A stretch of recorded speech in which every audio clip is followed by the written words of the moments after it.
Hey yo bacoters, balik lagi bersama gue di channel. Apa kabar kalian semua? Semoga selalu baik-baik saja ya. Di video kali ini, gue mau menceritakan sebuah film yang berjudul Badland Hunter. Ini mengisahkan seorang petinju yang harus menyelamatkan warga yang terjebak eksperimen gila seorang dokter, di mana si dokter membuat serum gabungan gen manusia dengan kadal. Perjuangannya tak mudah dalam melawan si dokter karena kondisi negaranya yang sedang mengalami kekeringan massal. Penasaran bagaimana kelanjutannya? Tanpa berlama-lama lagi, langsung saja let's play. Film dimulai dengan memperlihatkan beberapa kadal aneh yang sedang mencari makan. Dan ternyata kadal-kadal tersebut merupakan hasil eksperimen gila seorang dokter bernama Yang Jisoo. Alasannya, ia ingin membuat sebuah serum yang bisa menyembuhkan penyakit langka yang diderita oleh putrinya yang bernama Soyun. 조금만 기다려.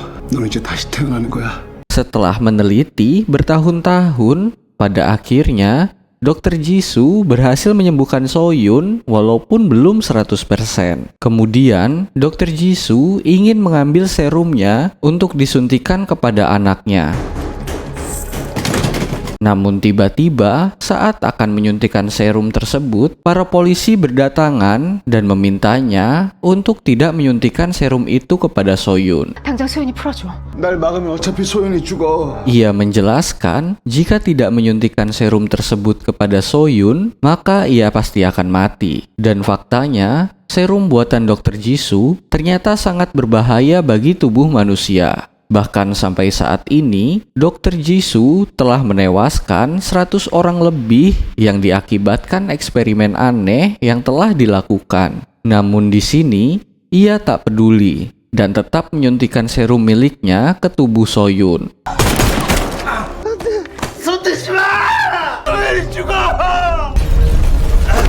Namun di saat yang bersamaan, terjadi sebuah gempa besar dan membuat gedung-gedung di sana roboh dan hancur lebur.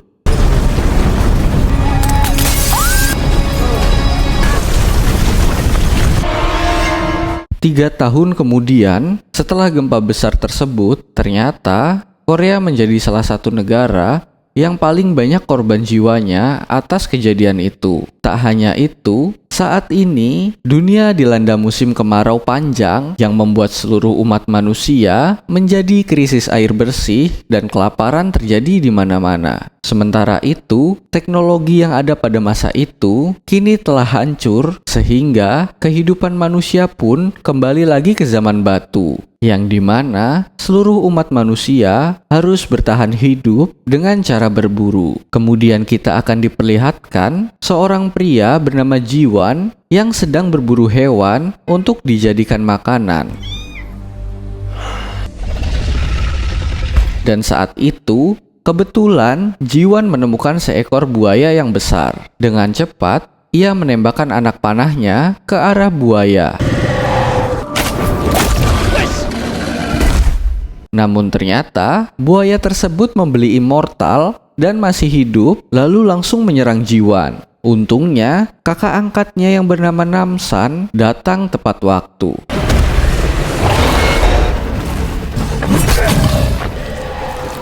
야 이거 다 챙겨가자. 아 맛있겠다. Lalu daging buaya hasil buruan tadi langsung Namsan jual, dan di sini sistem pembayarannya menggunakan sistem zaman dulu yaitu barter, dan di masa ini pastinya emas dan uang tidak berharga sama sekali karena umat manusia hanya membutuhkan makanan dan air bersih. 아 깜짝이야. 이 정도면 이거 먹을 수 있어? 진짜 안 되는 건데 뭘 드릴게. 또 있어. Kemudian kita diperkenalkan dengan seorang gadis cantik yang ikut mengantri bernama Suna yang datang bersama sang nenek. Terlihat jika Suna dan Namsan sudah sangat dekat. Bahkan Suna juga menganggap Namsan sebagai pamannya sendiri. Selain itu, terlihat sepertinya Jiwan menyukai Suna. Di selama ngobrol, tiba-tiba segerombolan preman bersenjata datang dengan tujuan ingin menculik anak-anak muda yang nantinya akan mereka jual dan dibarter dengan sebuah makanan dan air bersih. Selain itu, mereka juga mencari Namsan, entah apa tujuannya. Kemudian para preman melihat Suna dan ingin menculiknya. Namun Jiwan yang melihat itu langsung menghajar mereka sehingga pertarungan pun terjadi.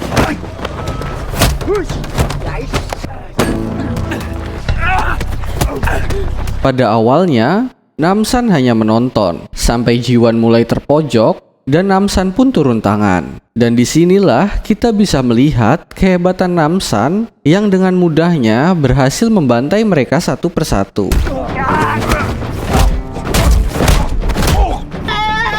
봤다고. 저는 대가리가 아닙니다. Namun di sini, Namsan masih berbaik hati dan menanyakan siapa bosnya. Yang ternyata seorang yang bernama Tiger yang belum kita tahu siapa. Namsan juga menggali informasi dari mana si preman mendapat air yang ternyata terdapat sebuah apartemen yang lokasinya jauh. Dan ia pun melepaskan para preman tersebut. 죄송합니다. Setelah itu, ia dan Jiwan membawa daging sisa jualannya ke dalam gerobak. Dan saat itu, mereka tidak sengaja melihat ada banyak orang di rumah Suna. Kemudian mereka menjelaskan jika mereka adalah KPG, yaitu kelompok para guru yang dimana berniat ingin mengundang para anak muda untuk bersekolah di tempat mereka secara gratis. Bahkan mereka juga berjanji akan memberikan fasilitas terbaik dan menjamin keselamatannya. Namun sayangnya, orang yang bisa diajak hanya yang memiliki hubungan keluarga saja. Awalnya Suna ragu karena memikirkan kesehatan neneknya. Namun setelah diyakinkan si nenek akan dirawat juga, maka Suna langsung bersedia ikut. Suna berpamitan kepada Namsan dan Jiwan serta meminta mereka untuk menjenguknya jika ada waktu. 건강하세요. 걸어가는데 어려움이 있어서요. 좀 서두를게요. Kemudian mereka pergi dan membawa Suna dan neneknya. Setelah lama berjalan, Suna berkenalan dengan salah satu anak muda lainnya bernama Juye. Di sini, Suna sangat senang bisa berkenalan dengannya. Di lain tempat, Namsan dengan Jiwan sedang bersiap-siap untuk melakukan perburuan pada malam hari. Saat di tengah jalan, nenek Suna terlihat batuk-batuk dan tidak sanggup lagi untuk berjalan. Dan ternyata kejadian serupa dialami oleh seorang kakek-kakek dari keluarga yang lain. Karena itu, Bu Guru menyarankan nenek Suna dan si kakek untuk dibawa ke klinik terdekat yang berada di wilayah sana. Namun sebelum pergi, Bu Guru meminta Suna untuk melanjutkan lagi perjalanannya. Sementara si nenek akan diantar ke klinik oleh guru yang lainnya. Suna pun percaya dan membiarkan si nenek untuk pergi dibawa menuju klinik. Namun setelah berjalan cukup jauh, tiba-tiba para guru membawa nenek Suna dan si kakek ke tempat yang kosong yang ternyata mereka dengan kejamnya berencana untuk membunuh si nenek dan kakek. Saat berhasil membunuh si kakek dan ingin membunuh nenek, ternyata Jiwan dan Namsan yang kebetulan lewat melihat nenek Suna telah dibunuh oleh para guru itu. Tidak terima, Namsan dan Jiwan langsung menyerang mereka. Namun betapa kagetnya Namsan saat para guru itu tidak bisa mati, bagaikan memiliki immortal berlapis-lapis. Walaupun sudah ditikam, ditembak, bahkan anehnya lagi, mereka malah semakin kuat dan terus menyerang.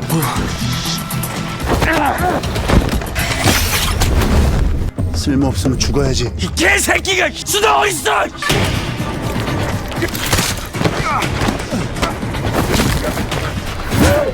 Beruntungnya, seorang wanita misterius tiba-tiba datang dan membantu Jiwan. Berkat bantuan dari si wanita, Namsan berhasil mengalahkan guru tersebut dengan cara memenggal kepalanya karena ternyata itu adalah kelemahannya. Setelah gelut, mereka memakamkan nenek Suna.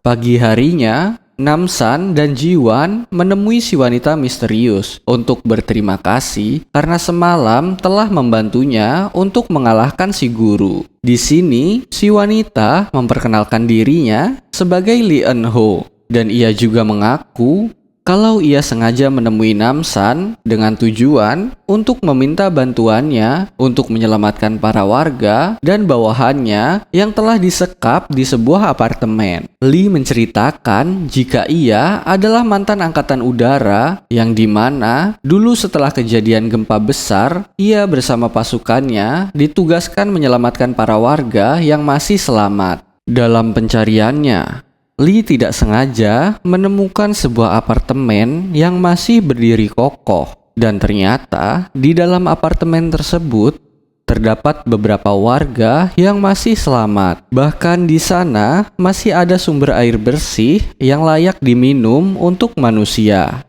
Hingga suatu hari, datanglah seorang dokter ke sana dan ya, dokter itu adalah Jisoo yang ternyata ia masih hidup. Awalnya, Lee menganggap Jisoo sebagai dokter biasa sehingga ia pun menerima Jisoo untuk tinggal di apartemen tersebut. Namun seiring berjalannya waktu, kejahatan dokter Jisoo terbongkar oleh Lee. Karena pada saat itu, Jisoo ingin memisahkan tempat antara anak muda dan yang tua. Lalu disinilah orang tua bercerita kepada Lee bahwa anak-anak mereka tidak pernah kembali kepada mereka semenjak dibawa oleh dokter Jisoo. Karena rahasianya terbongkar, akhirnya dokter Jisoo mengaku kalau ia telah menggunakan anak-anak mereka untuk membuat serum kadal agar Jisoo bisa hidup abadi. Bahkan, Jisoo juga telah membagikannya kepada para pasukan termasuk Sersan Kwon yang merupakan orang kepercayaannya. Lalu mereka akan memberi contoh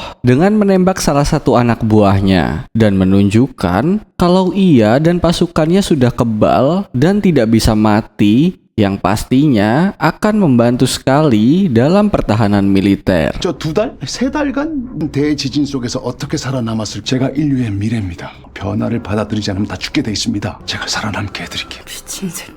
Namun di sini, Lee tetap tidak setuju jika serum itu dibuat dengan cara mengorbankan anak-anak. Kemudian Lee yang ingin disuntik juga akhirnya melawan dan semenjak kejadian itu, Lee memutuskan untuk kabur dari sana karena ia tidak mungkin bisa mengalahkan mereka semua secara sendirian. Maka dari itu, Lee ingin meminta bantuan kepada Namsan untuk membantai para pasukan itu dan menyelamatkan anak-anak muda yang telah disekap. 내가 수나를 데리러 갈 건데. Di sisi lain, Suna dan yang lainnya baru saja sampai ke apartemen milik Dr. Jisoo. Lalu mereka disambut baik oleh anak-anak muda di sana. Namun Suna dan Juye masih belum menyadari kalau mereka berdua akan dijadikan bahan percobaan oleh Dr. Jisoo. 양기수라고 합니다. 환영합니다, 여러분. 네, 여러분들 그동안 저 끔찍한 곳에서 얼마나 너무 고생 많으셨습니다. 식량을 제공해 드릴 것이고. Kembali ke Lee, Namsan, dan Jiwan yang sedang membuat rencana untuk menyusup ke apartemen milik Dr. Jisoo. Dan menurut Lee, satu-satunya cara adalah dengan masuk dan menuju ke ruang bawah tanah. Namun Namsan menolaknya, dan dia akan meminta bantuan kepada seorang bos gangster bernama Tiger yang selalu menjual anak muda kepada Dr. Jisoo. 다 처리했습니다. 예. Tanpa pikir panjang, mereka bertiga pun langsung bergegas ke sana. Sementara di waktu yang sama, Tiger sedang didatangi oleh gangster lainnya yang mengajaknya untuk berperang. Mendengar itu, Tiger pun setuju dan peperangan antar kedua kubu pun terjadi.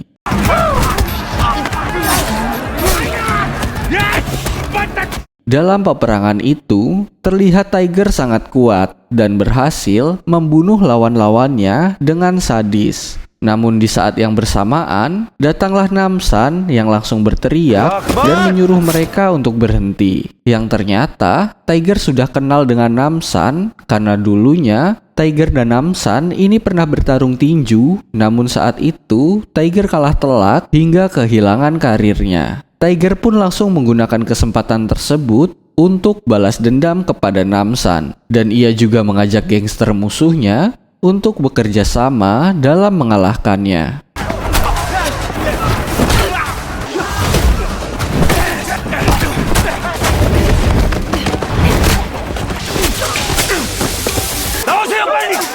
Walau kalah jumlah, terlihat Namsan dan kawan-kawan berhasil mengalahkan mereka semua. 일어나, 일로 와. 야, 주여! 거기 너무 아파.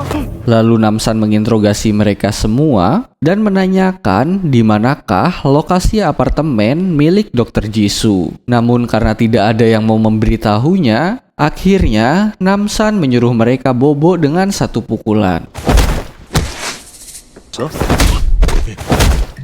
모르잖아. 몰라.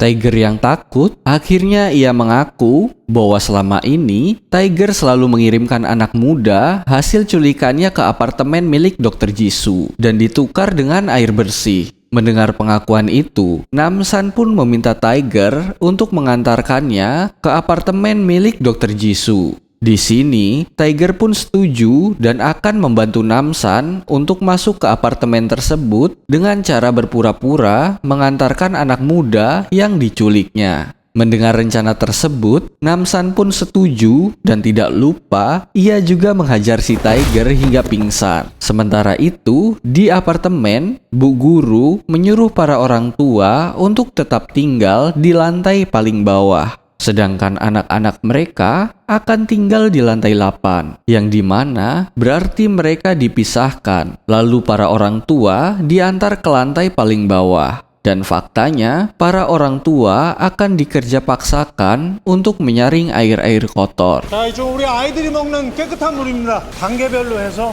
제일 소중한 물이죠. Di sisi lain, Sersan Kwon terlihat sedang memakan tikus hidup-hidup. Dan ternyata, tikus tersebut sudah disuntik dengan serum milik Dr. Jisoo yang bisa membuat tubuh menjadi kebal dan abadi. Kembali ke Bu Guru yang sedang mengarahkan para murid untuk saling berkenalan. Namun di saat itu, Suna tidak sengaja melihat bekas luka di belakang kuping para siswa lain. 야, 박수.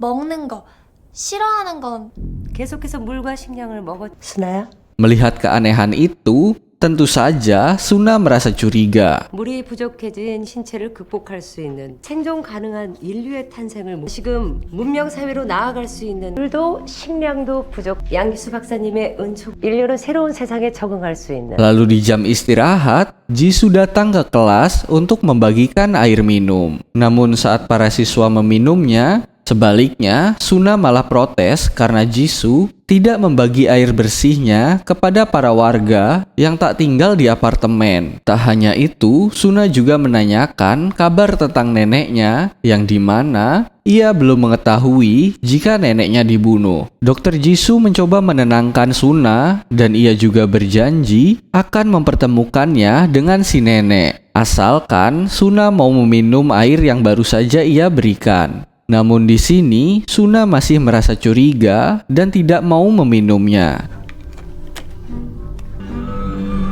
Saat malam hari, terlihat bekas luka milik Sersan Kwon membesar dan berubah menjadi bentol. Dan ternyata, serum buatan Dr. Jisoo masih belum sempurna karena efek dari serum tersebut hanya bertahan selama 20 jam saja. Maka dari itulah, Sersan Kwon dan pasukannya harus menyuntikkan serum itu kembali jika ingin mendapatkan kekebalan lagi. Namun saat ini, stok serum Dr. Jisoo tinggal sedikit. Karena serum itu terbuat dari tubuh anak dan sekarang stok anak muda sudah menipis. 이 연구가 하루라도 빨리 성공을 해야 가치 있는 삶을 꿈꾸고 어쩔 수 없는 현실이었다는 거 받아들이고 그렇게 될 거야, 그치?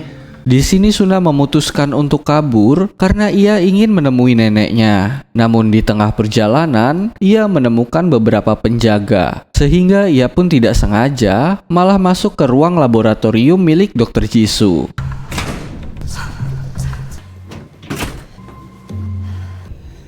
주야.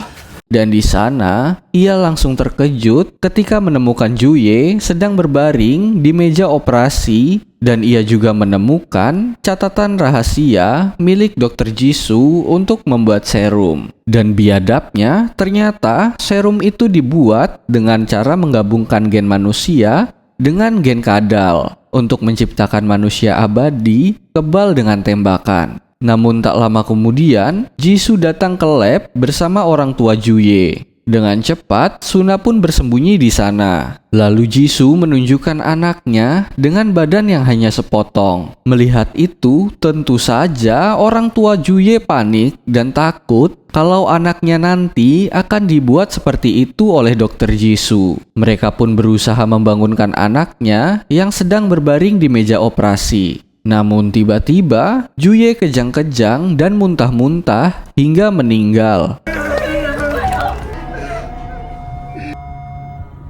Karena ternyata proses eksperimen Dr. Jisoo belum selesai. Di sini, Jisoo tentu saja marah dan langsung membunuh kedua orang tuanya.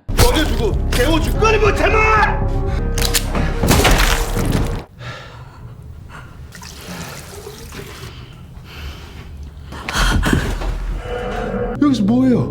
마침 잘 됐네. Akibat hal itu, Suna dijadikan bahan eksperimen Jisoo selanjutnya. Sebelum operasi dilakukan, Jisoo mengatakan kalau nenek Suna telah mati akibat dibunuh oleh anak buahnya. Mendengar hal itu, Suna pun marah, tapi sayangnya ia tidak bisa berbuat apa-apa karena ia diikat. Kemudian Jisoo juga menjelaskan mengapa dirinya memilih anak muda untuk bahan eksperimennya. Yang ternyata kelenjar anak muda masih sehat dan sangat penting bagi penelitiannya. Namun sebelum eksperimen dilakukan, ternyata si korban harus meminum air mineral yang biasa Dr. Jisoo bagikan. Dan di sini, Dr. Jisoo mengira bahwa Suna sudah meminum air mineralnya. Padahal faktanya, Suna tidak meminum sama sekali. Di lain tempat, Namsan dan kawan-kawan sudah sampai di sana dan berpura-pura akan mengirim pesanan anak-anak muda kepada Dr. Jisoo.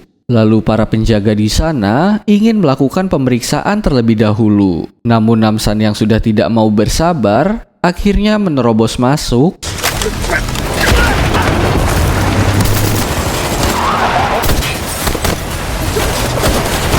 dan saat mereka berhasil masuk ke dalam, tentu saja para pasukan langsung menyerbu mereka sehingga pergelutan terjadi.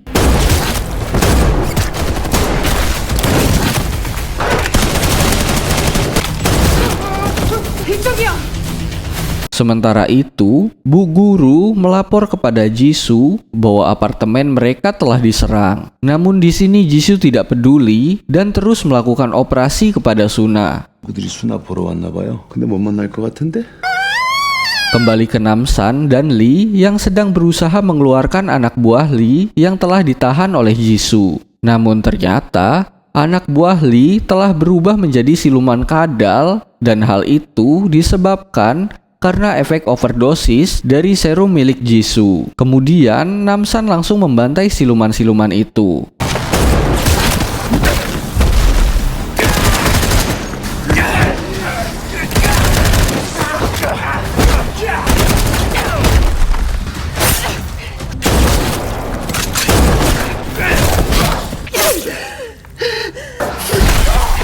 Setelah berhasil mengalahkan mereka, tiba-tiba Jisoo memberikan pengumuman lewat intercom untuk menyuruh semua pasukannya membunuh Namsan dan kawan-kawan. Di sini, Namsan tidak takut dan terus melanjutkan lagi perjalanannya. 살아서 나가고 싶다. 그냥 파묻혀 죽고 싶다. 1번 우리 수나 데리고.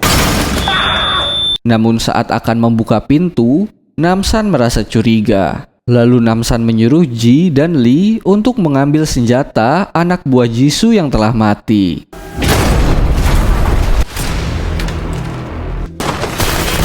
Sialnya, tiba-tiba mereka dikepung oleh anak buah Jisoo dengan jumlah yang sangat banyak. Lalu Namsan menyuruh Lee dan Ji-wan untuk pergi menyelamatkan Suna, sementara dirinya akan membantai mereka semua. 아이씨.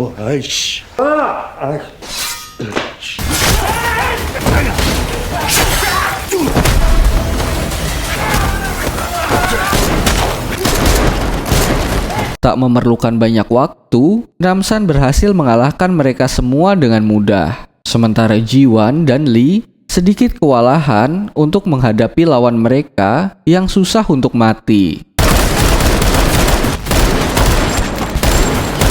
Di sini Lee dicegat oleh Sersan Kwon yang terlihat sangat kuat, dan pada akhirnya mereka bertarung dan si Sersan Kwon berhasil membuat Lee kewalahan. Lalu Sersan Kwon mengajak Lee untuk bergabung dengannya untuk menguasai dunia dengan serum milik Dr. Jisoo. Namun Lee menolaknya dan langsung menusuk mata Sersan Kwon. Namun seperti yang kita tahu, akibat serum itu, tubuh Sersan Kwon menjadi lebih kuat dan memiliki immortal.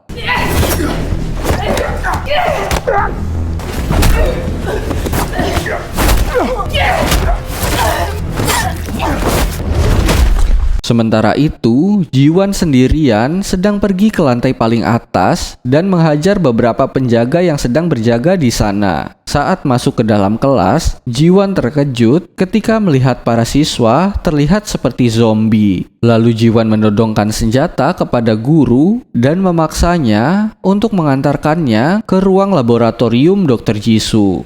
Namun Ji-wan dihadangi oleh Sersan Kwon dan beruntungnya Namsan datang dan menyuruh Ji-wan untuk segera menyelamatkan Suna, sementara dirinya akan duel dengan siluman ini. Terlihat pertarungan mereka cukup sengit karena keduanya sangat kuat.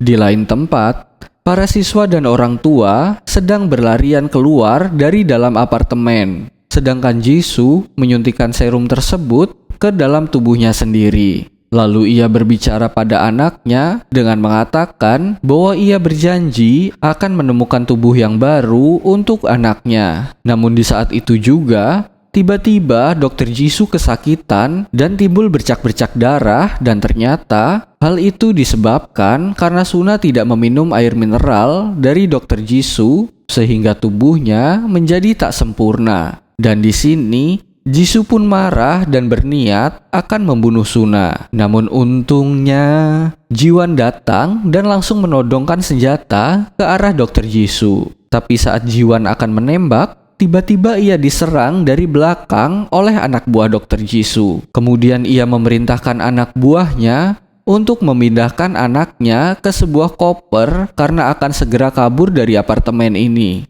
Kemudian Namsan datang ke sana dan segera menghajar anak buahnya Jisoo. Lalu Dr. Jisoo diam-diam kabur dari sana, tetapi sebelum pergi, Jisoo melemparkan granat ke laboratoriumnya dengan tujuan untuk membunuh Namsan yang masih berada di sana. Untungnya, Ji-wan sempat menyelamatkan Suna, sehingga mereka semua selamat, sedangkan Jisoo sendiri dikepung oleh warga dan langsung mengeroyoknya.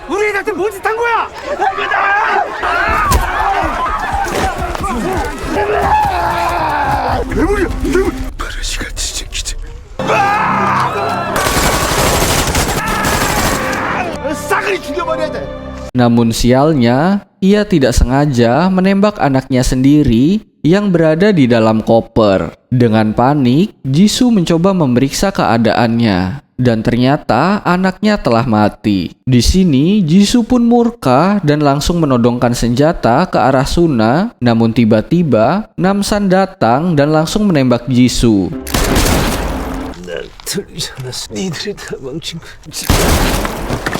Setelah kematian Jisoo, tiba-tiba hujan turun seperti memberikan apresiasi atas kemenangan mereka.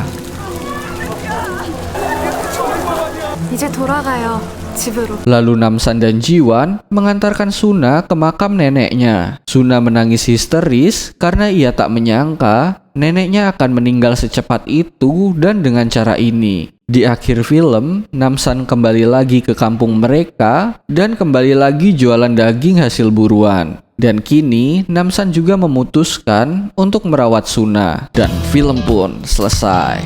Oke, sekian untuk video kali ini. Tekan like apabila kamu menyukai video ini. Tekan share dan subscribe untuk membantu channel ini semakin berkembang. Tulis di kolom komentar untuk request video-video selanjutnya. And see you next video.